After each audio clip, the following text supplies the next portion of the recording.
Hi, everybody. I'm Steve Pond, Executive Editor of Awards at TheWrap, and we're happy to have you here for our 2023 Oscar-nominated documentary short films showcase. We had the filmmakers from all 5 nominated short films, which are The Elephant Whisperers, Haulout, How Do You Measure a Year, The Martha Mitchell Effect, and Stranger at the Gate. We're going to start by showing you the trailer to the films, and then we'll go right into a conversation with our panelists. To the audience, please participate in the live chat, share your thoughts, and let us know where you're tuning in from. Now, before I introduce our guests, let's take a look at the trailers. Kayaknya kutan mana aja? Kita bah, berta, bani lagi, bah, kita bah, bani lagi, kita ni, kayaknya bani lagi, bani, kita ni bah.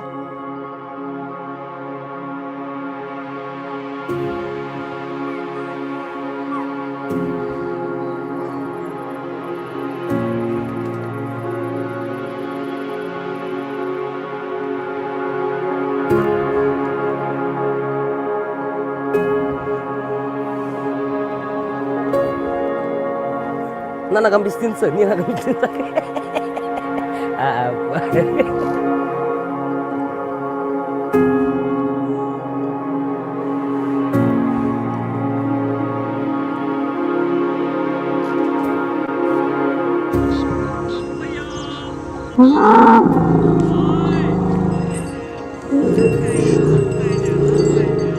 Oi, ajar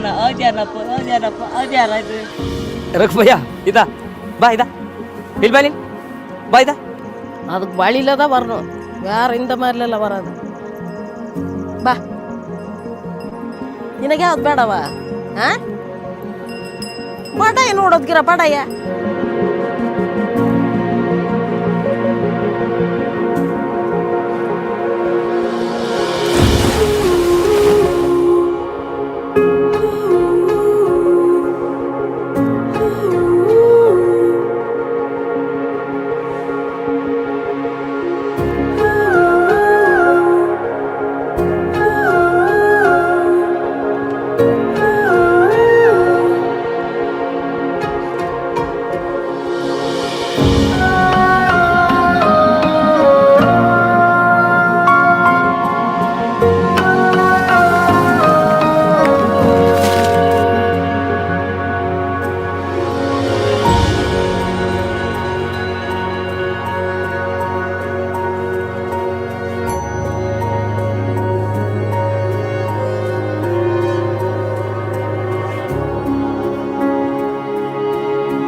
Сентября, плотный туман, пока их не видно.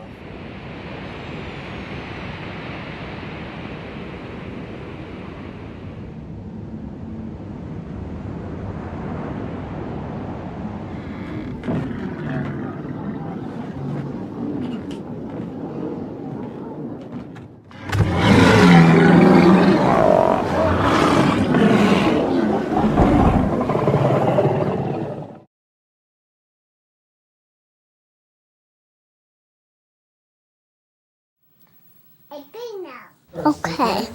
Yeah. Oh, yeah. Hi. Hi.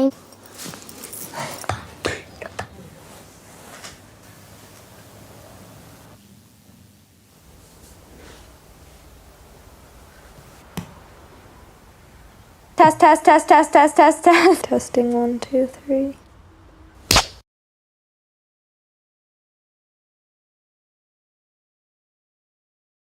Well, sweetie, I tell you what, if I'm doing anything wrong in this government, just tell me about it. Martha Mitchell hit this town like a bombshell. In fact, she is getting to be known as the unguided missile. But I do say what I please. It wasn't that the president didn't like women. He didn't like loud women. She was the first to say Nixon should resign. This man knew what was going on. He was negligent in being president. Did you see what Martha Mitchell did? No. She called somebody. She called the New York Times. She wanted to protect John, but I don't think she knew how involved John really was. She went over the break this time around. All of a sudden, these rumors start flying out of the White House. I think she was scared all the time something else might happen to her. I'll tell them all. And you know what they're going to do? They'll probably end up killing me. Was she a crazy lady? I certainly don't think so. I think she was visionary, prophetic. If I have something on my mind, I'm not going out and yell it to anybody unless I believe it's what should be said. I'm convinced if it hadn't been for Martha, there'd have been no Watergate. We're teaching the politicians to be straight and not crooked.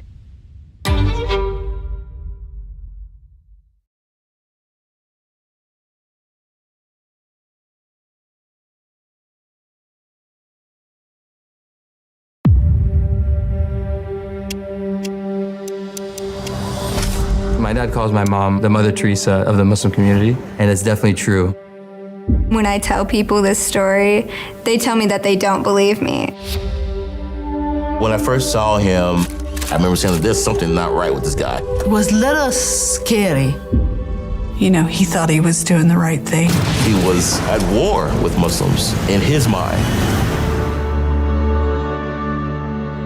That was the time I invited him over for dinner. He didn't know anything better. The way he was embraced, it did save his life. It saved the lives of the community. If she had treated him differently, it would be a whole different story.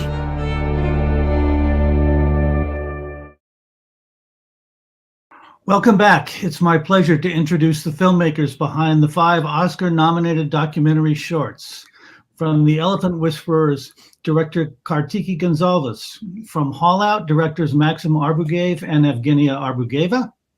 From How to Measure a Year, director, producer, and cinematographer Jay Rosenblatt. From The Martha Mitchell Effect, director and editor Anne Alvergue. And from Stranger at the Gate, director, producer Joshua Seftel. Welcome, everybody, and congratulations on your Oscar nominations. Thank you. I love this category, and this panel is always one of the favorite things of mine that we do each year.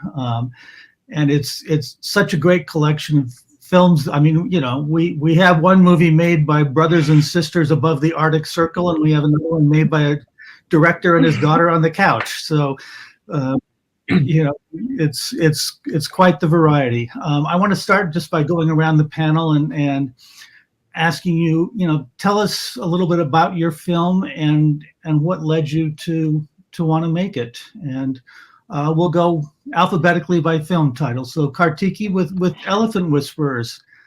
You know, this is a terrific film about a couple who care for basically raise a young elephant. How did you come across this story, and why did you want to make it?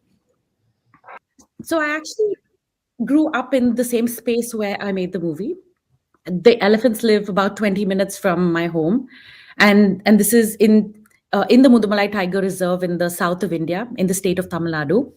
And I've been visiting that very place since I was 3 years old. So I'm also a natural history photographer, turned camera woman, and now a director. So in simple words, I fell in love with Raghu. I was driving one day and to shift my things back home, and then I saw Raghu and Bowman, and they were walking down the road. And here you had this tiny little Raghu being the elephant. Yes. So I actually met him. It was extremely special because I was driving by, and I saw Bowman sort of beckoning to me.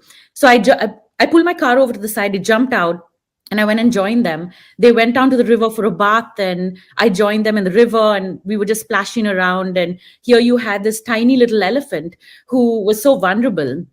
And I just noticed that they had this very special bond.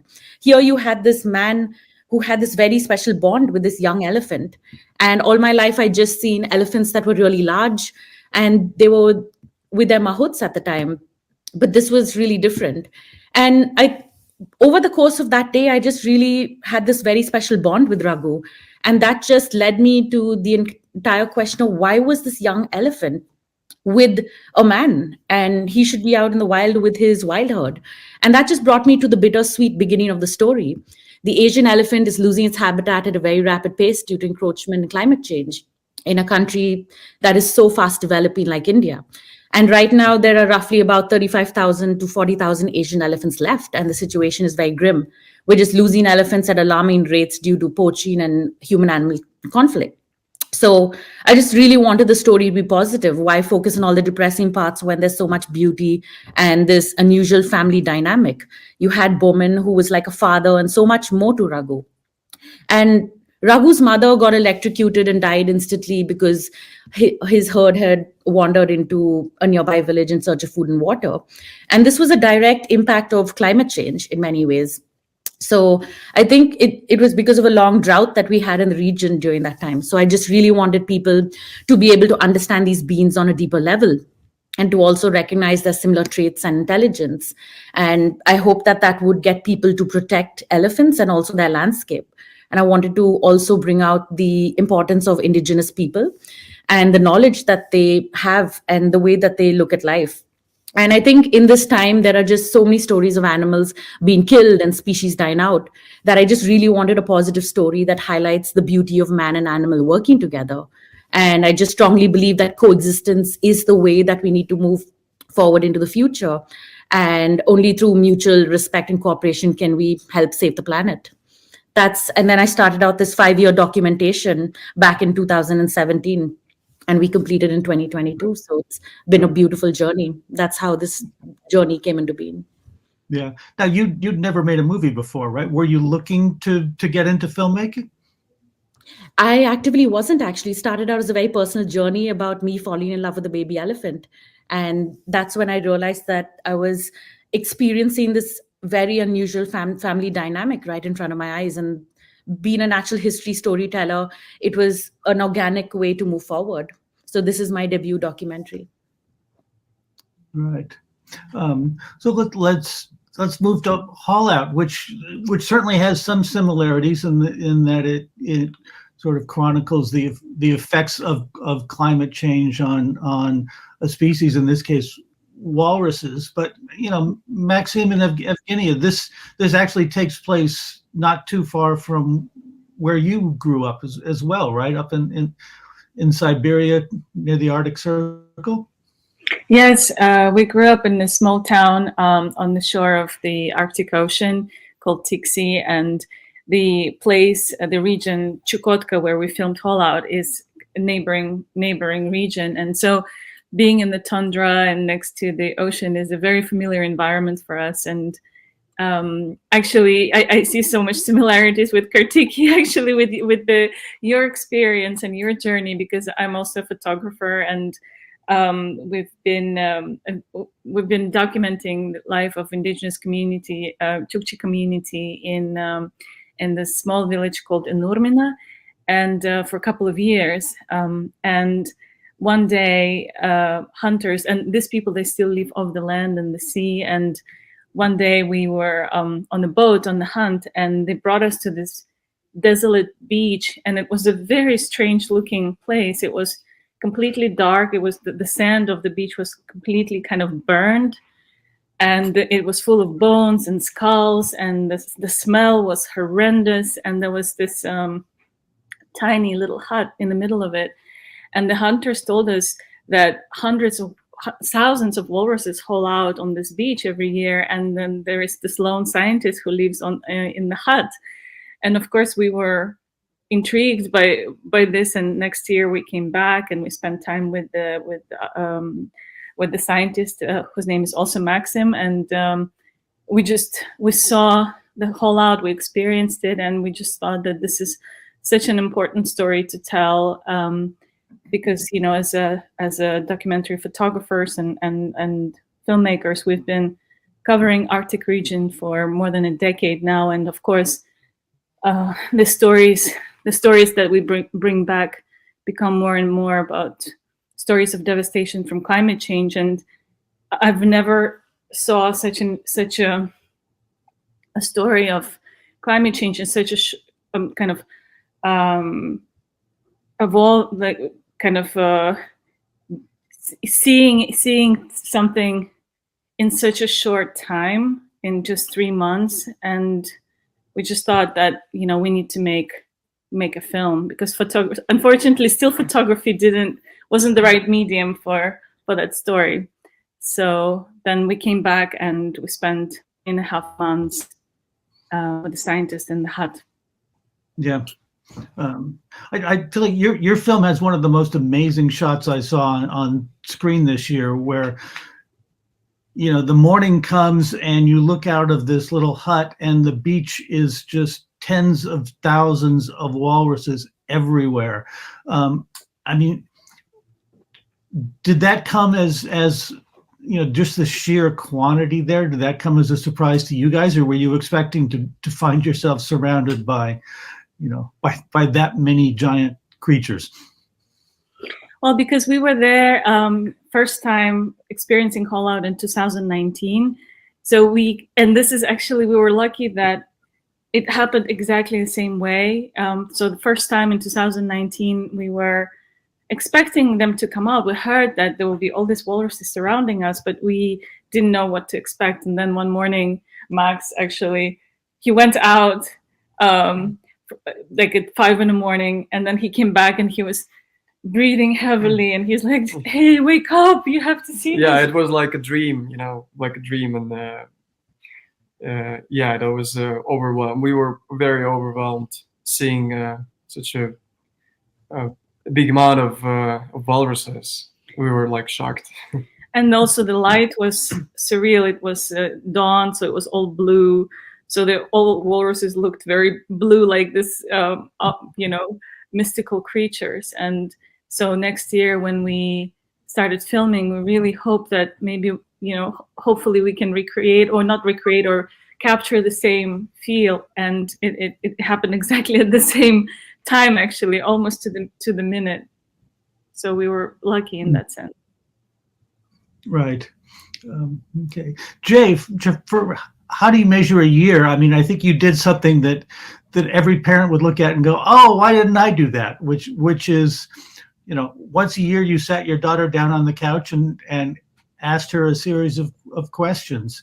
How did you decide that you were going to do that? And did you see it as a film from, or were you just a dad wanting to photograph his daughter? Well, actually, it's kind of both. I made a film prior to starting this film called I Used to Be a Filmmaker, where I filmed Ella from birth till about 14 or 16 months. And the combination of filmmaking and parenting worked for me. I actually had no choice. I had to parent, and I wanted to continue making films. So when she was 2, I just started this process of asking her the same questions, pretty much in the same spot, until she was 18.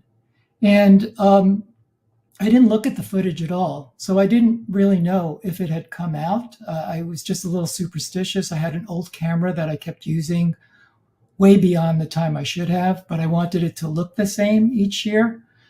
So finally, when I looked at the footage, I realized that there was a film here. I mean, when I was filming, I thought, if worse comes to worse, she'll have this document of her different birthdays.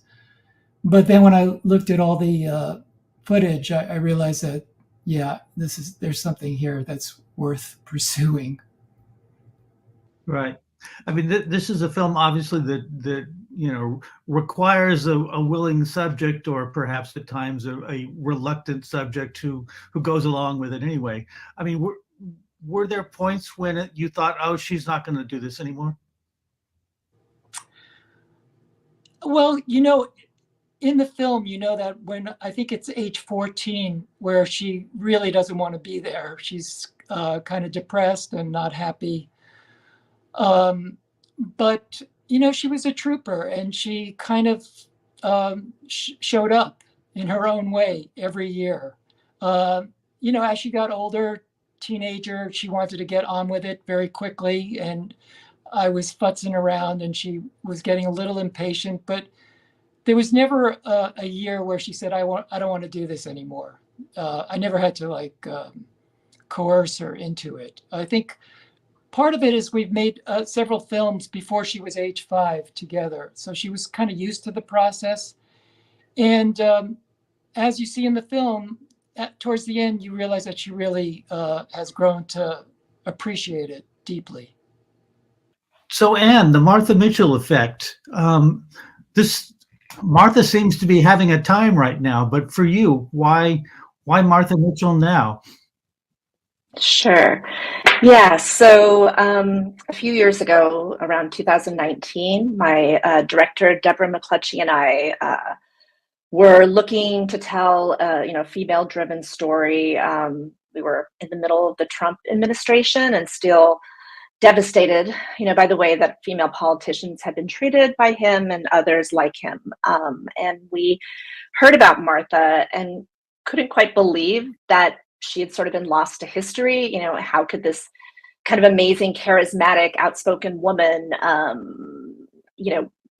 not be in the history books? How had we not heard about her? And so the more we dug into the archive, the more we realized, why she had been silenced. She had essentially been, silenced by a deliberate gaslighting campaign against her by the Nixon administration. And we kind of wanted to unearth her story, wanted to sort of restore her agency through this film by prioritizing her voice and letting her tell her story, I think, for the first time. And, the parallels to today were just uncanny. I don't really need to recite them, but it was kind of amazing looking back 50 years, how little had really changed, how it was essentially the same playbook used to dismiss women.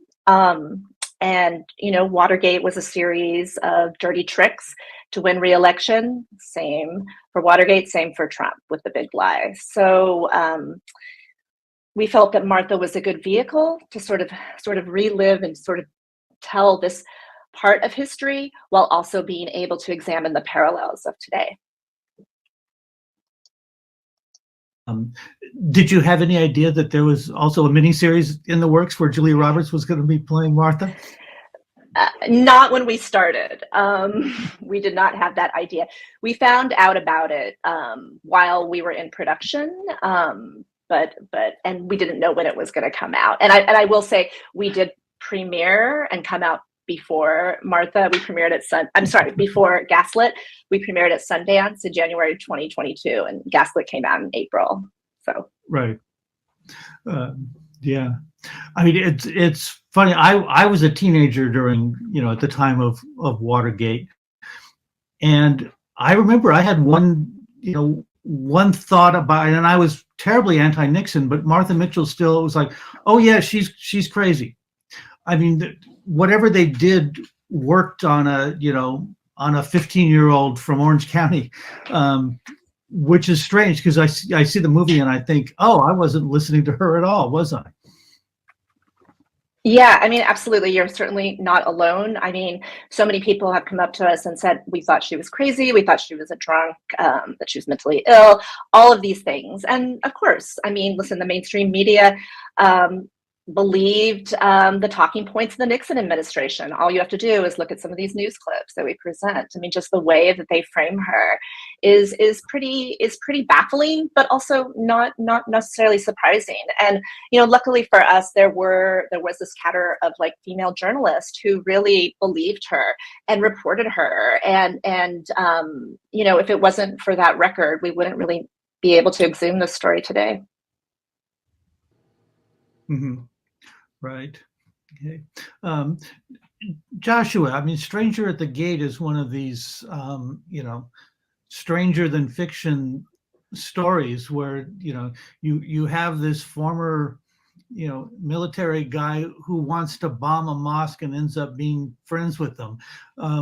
How did you come across that story, and why did you want to do a film? Steve, you just gave away the ending. No, it's fine. It's fine. Yeah, it really started when I was a little boy growing up in upstate New York, and I got picked on for being Jewish. So, kids would call me names, Jew kike. They would throw pennies at me to, I guess, show me that Jews are cheap, to see if I would pick up the penny. Someone threw a rock the size of a brick through the front window of our home. And those kind of memories stayed with me. And after I became a filmmaker, around after 9/11, I started to see my Muslim friends facing that same kind of hatred, and I felt a connection to them, and I felt an understanding for what they were going through. And that's when I started thinking about making films that told Muslim American stories. And this is one of the stories that we came across. And, it's easy, I think, these days to feel hopeless at times about the division in our society and all the hate we see, the hate crimes, and people stop talking to each other. If you have a friend who votes for someone you don't vote for, you might not talk to them anymore. And these are the times we live in. And I just found this story to be so inspiring and hopeful. It was something that I needed. And I feel like maybe the world needs it too. It's a story that shows that we can build impossible bridges, that, this guy set out to kill this group of people at a mosque, and the congregants of the mosque were kind to him. And that, they were immigrants and African-American converts, Afghan refugees, and they were kind to this veteran, and they welcomed him into their community, and they showed him compassion. And then when they found out that he wanted to kill them, they invited him over for dinner and, showed him forgiveness.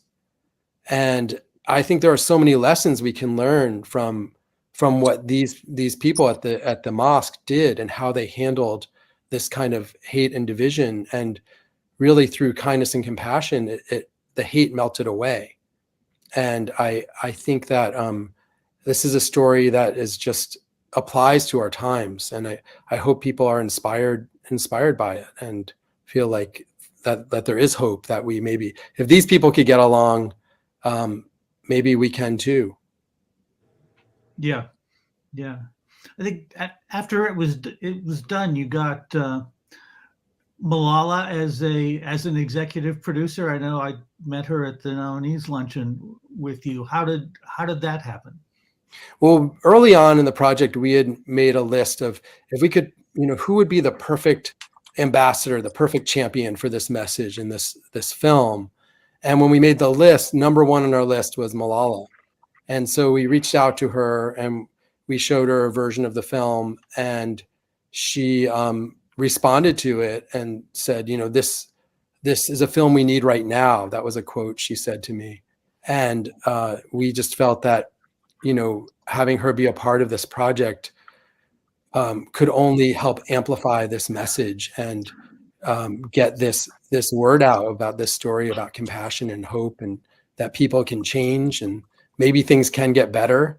And I think she felt that the story really resonated with her own story, where she faced violence and then, worked through that and ultimately found forgiveness for that person who committed that act of violence. And I love hearing her talk about the parallels between her story and this story. And we love having her out there helping to share the message of the film.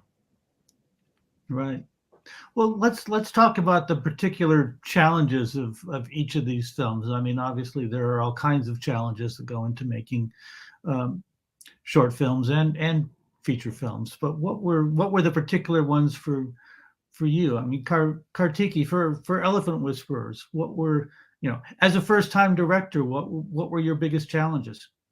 Well, I think the biggest challenge, firstly, was just being out in the wilderness and being on this journey for 5 years. I think while most documentaries are from the past in some way or archival, I think that this was very much happening as we were documenting it.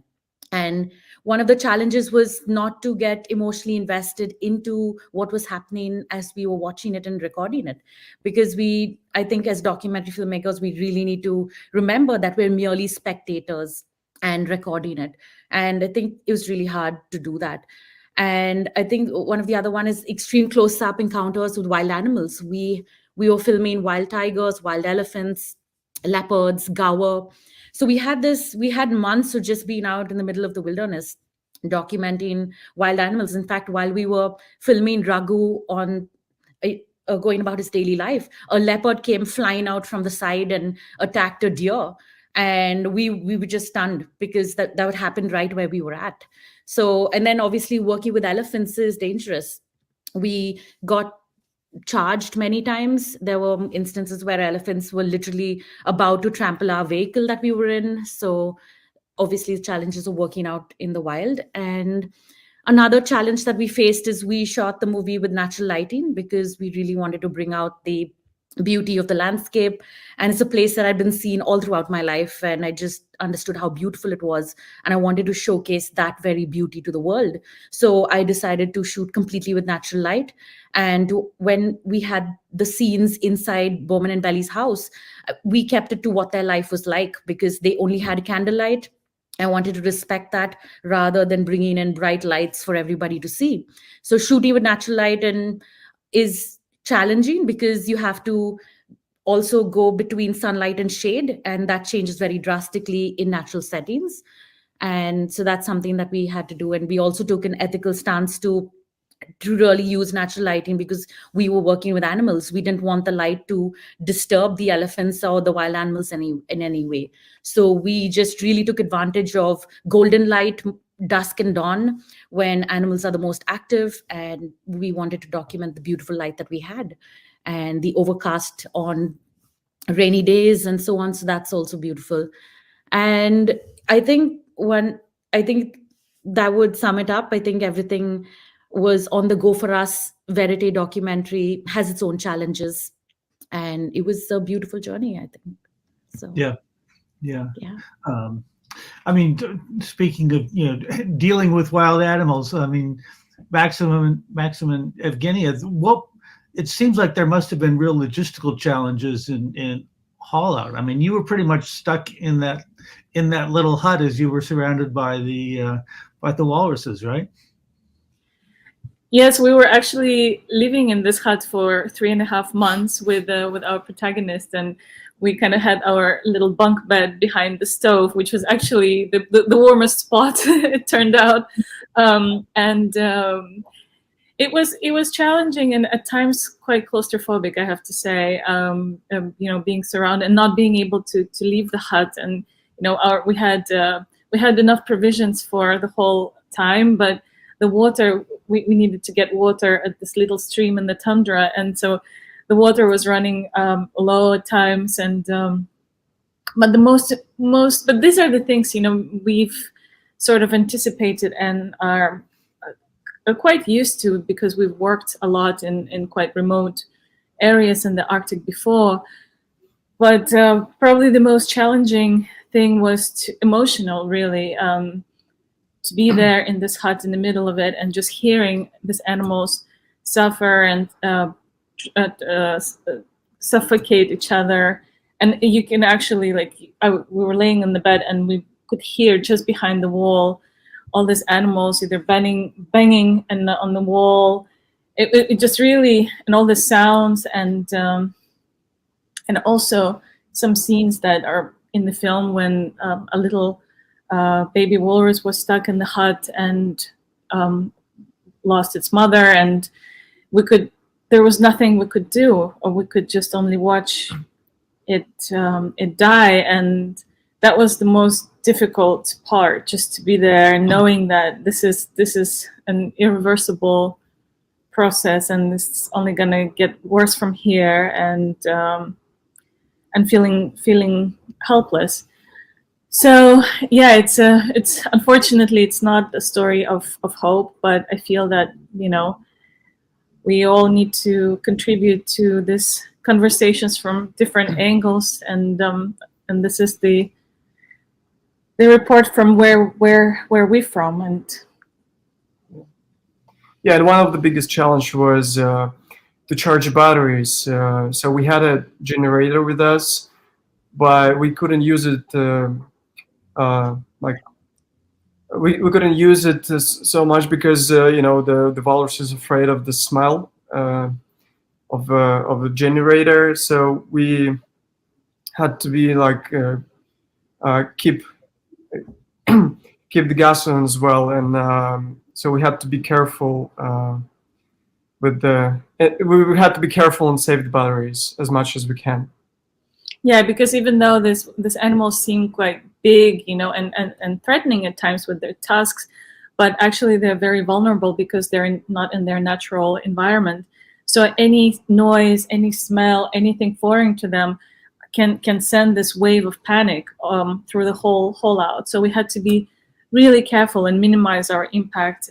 So we, you know, it was a very small team, just two of us, and we were filming from through the door, through the cracks, and just to be trying to be as careful as we can.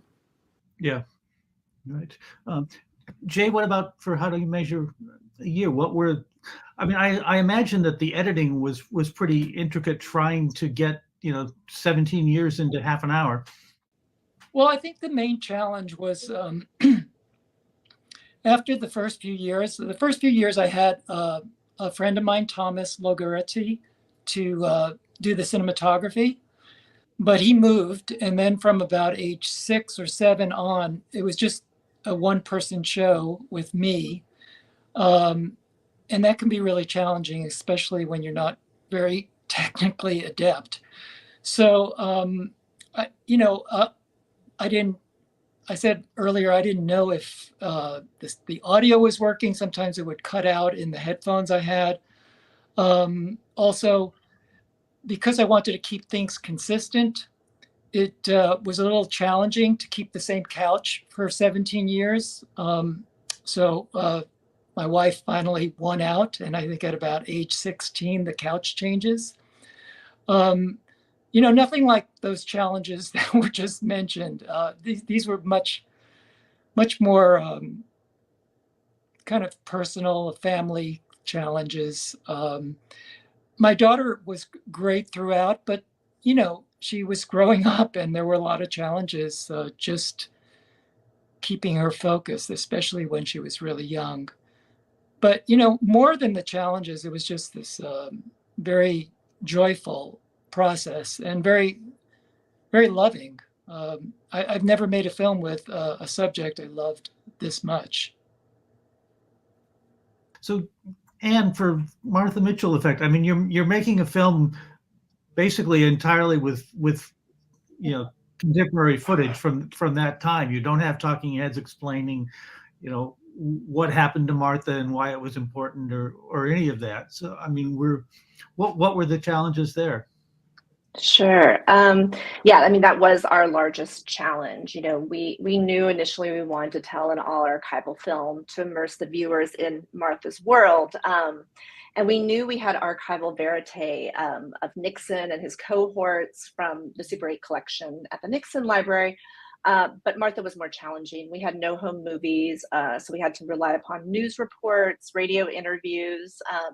I mean, luckily for us, the press loved Martha, Martha loved the press. So we kind of just spent a lot of time mining the newspaper archives to figure out where she made appearances, and then sort of reverse engineered that to contact local archives. I mean, I will say there are some pluses to to making this during the pandemic, which was our largest challenge.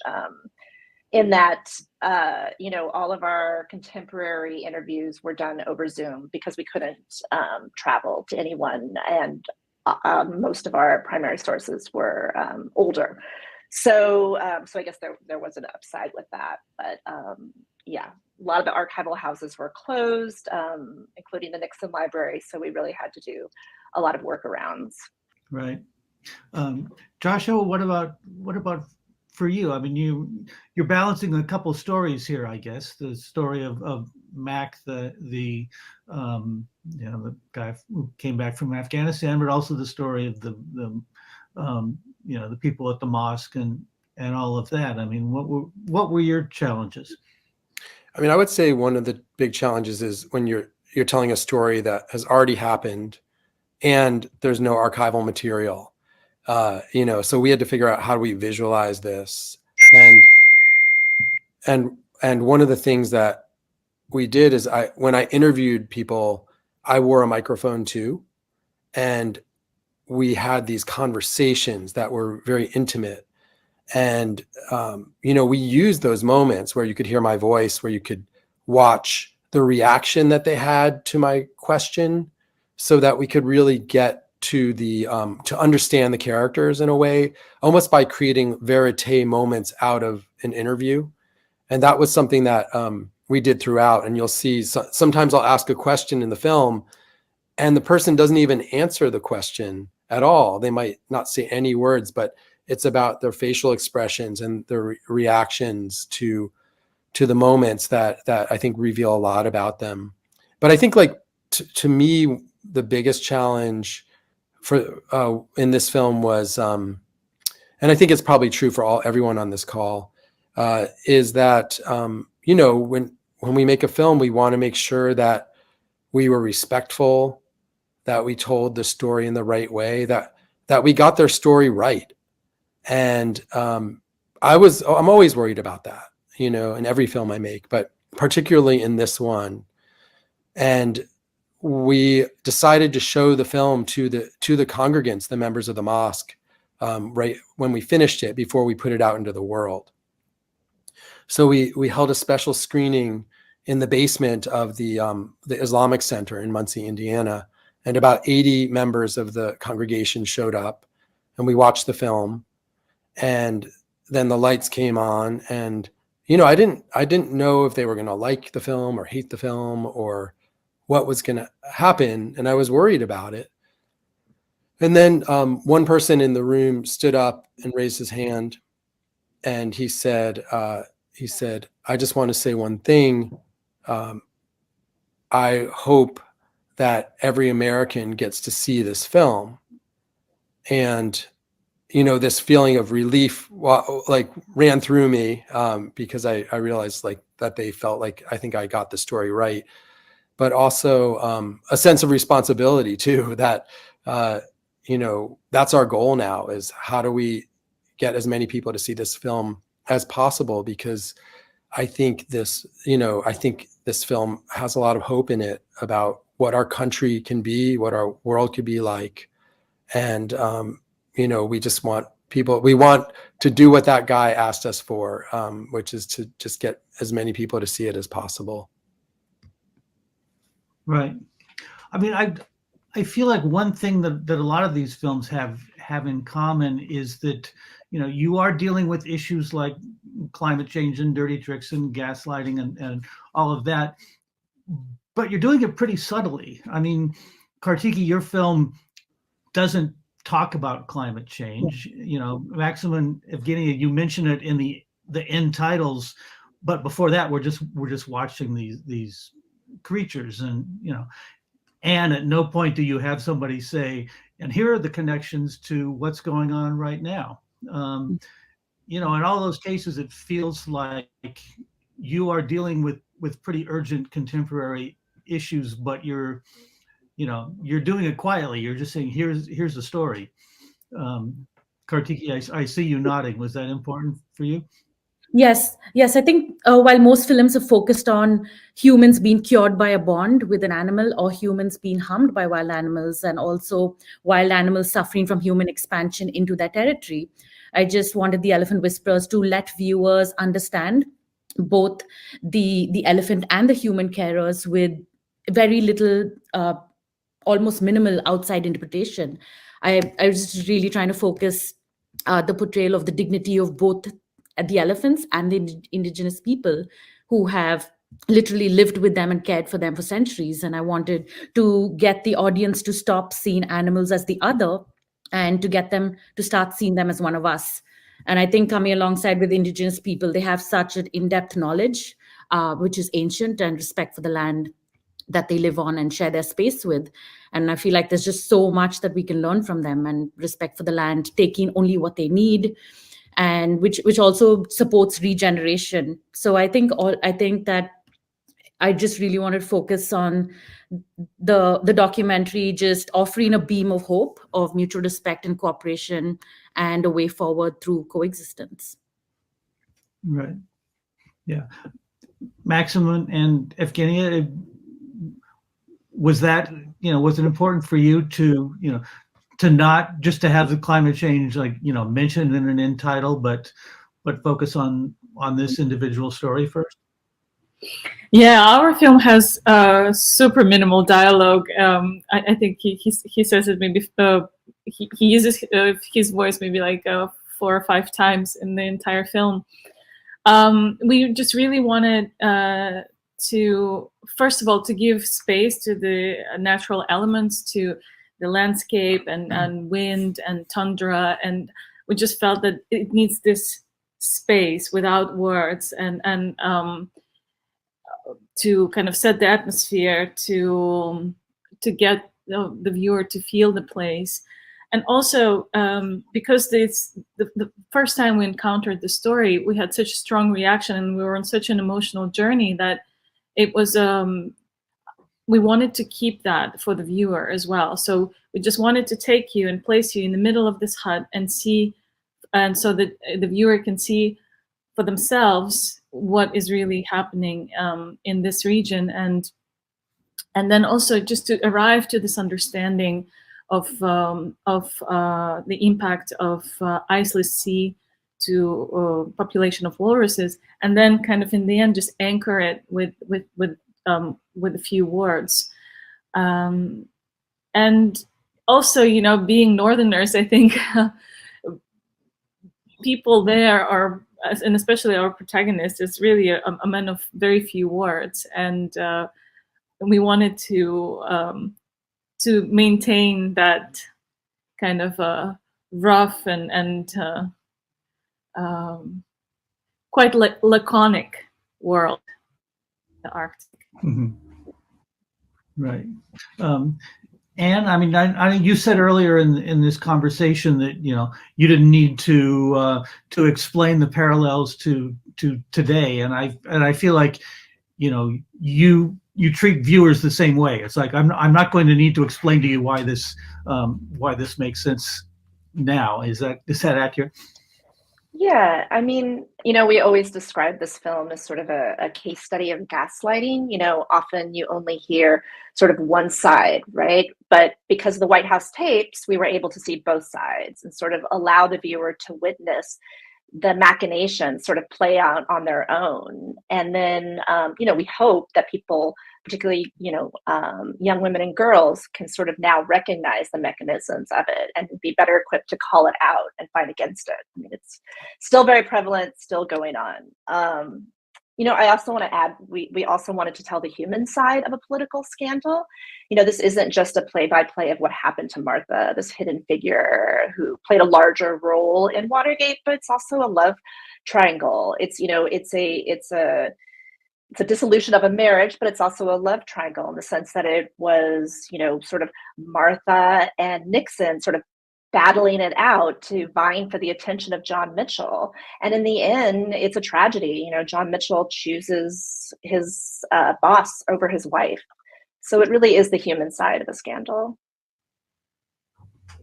Yeah, right. I mean, Joshua, I feel like you're looking at a very big issue through pretty much just the human side as well. I mean, you're not talking to us about how people should get along. You're showing them getting along.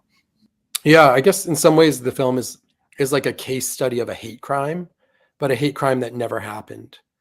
And we don't hear those stories often enough. And in some ways it's a blueprint for how to have a positive outcome.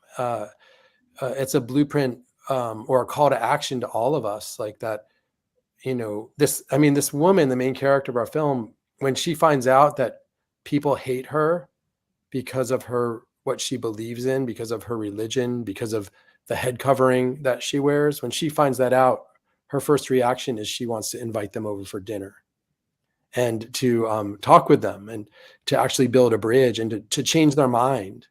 And I think that, you know, we're all capable of doing that. We all have that agency to be kind to the people around us, to welcome strangers, to welcome people that we don't know or that maybe seem different from us.